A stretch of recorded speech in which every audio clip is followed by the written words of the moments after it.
John Redwood, thank you. Martin Abrams was listening to that, spokesperson for the campaign group Momentum, which I would imagine, Martin, can I assume that you favour taxes on the wealthy? Well, good morning.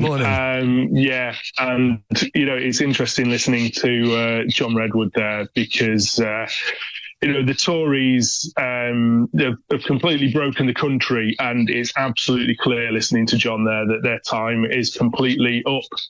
People want change, and that's why it's the entire slogan of the Labour election campaign. But our position at Momentum is that Keir Starmer isn't offering enough, and it's very worrying that Rachel Reeves and Keir Starmer have kind of put themselves into this fiscal bind where they won't commit to enough NHS funding. They won't commit to things that we really need in this country, like free school meals or scrapping the 2-child benefit cap. All of these things could be achieved by looking at things like a wealth tax. And, John there is absolutely trying to scaremonger people by this. We're talking about a tiny percentage of the population.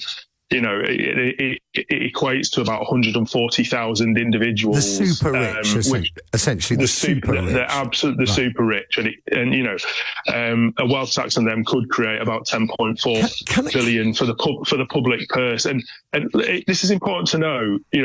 I've recently been listening to this very interesting economist called Gary Stevenson, and he has worked out that over the course of the COVID period, the richest people in the country actually received a dividend of about £450 billion due to what the government paid out in COVID grants and all the other money that was slushing about during COVID. The richest people in this country have got massively richer. They've increased their asset wealth. And they've increased their wealth. So a modest tax on these richest people would go a huge way to helping out this country.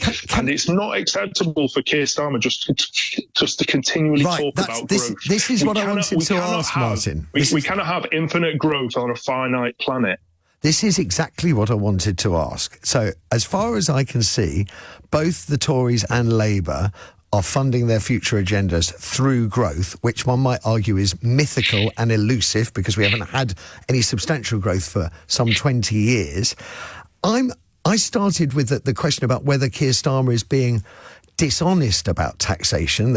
You're right, him and Rachel Reeves have put themselves in these fiscal constraints. They've promised no tax rises. And I'm just looking ahead to a potential Labour government, Martin, and thinking they could find themselves in a real bind, could they not, if growth doesn't materialise? 100%. They've put these fiscal rules around them, which, will end up, in my view, being a complete albatross around their neck. Keir Starmer, he doesn't really stick to his promises as we know. So, hopefully there'll be some flexibility there in terms of what he can deliver. And, I think he really does need to look at the benefits of having a wealth tax because they're really popular and they're desperately needed. Everyone can see that there is increasing inequality in this country.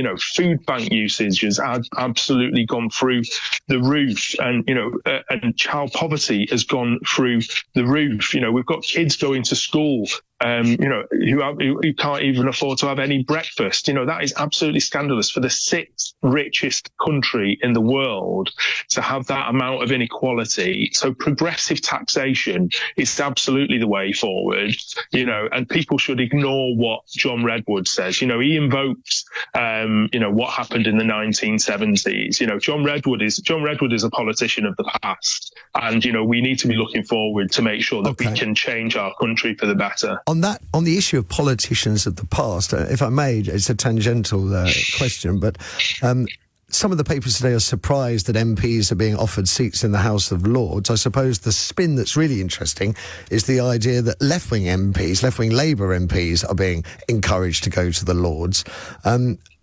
What do you make of that? Do you give that any credence? I mean, the House of Lords is just not fit for purpose in a 21st century democracy.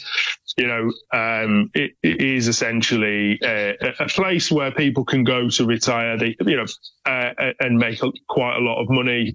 People need to remember that just that people turning up in the House of Lords can claim £360 just for clocking in. They don't even have to stay for the whole day. No. So, it is a broken institution, and this is the sort of thing we need to look forward to. We need much more progressive policies like wealth taxes, and we need to completely scrap the House of Lords and have an elected democratic second tier of Parliament. Martin Abrams, until the next time, pleasure talking to you, Martin, there from Momentum. So, you've heard two polar opposites.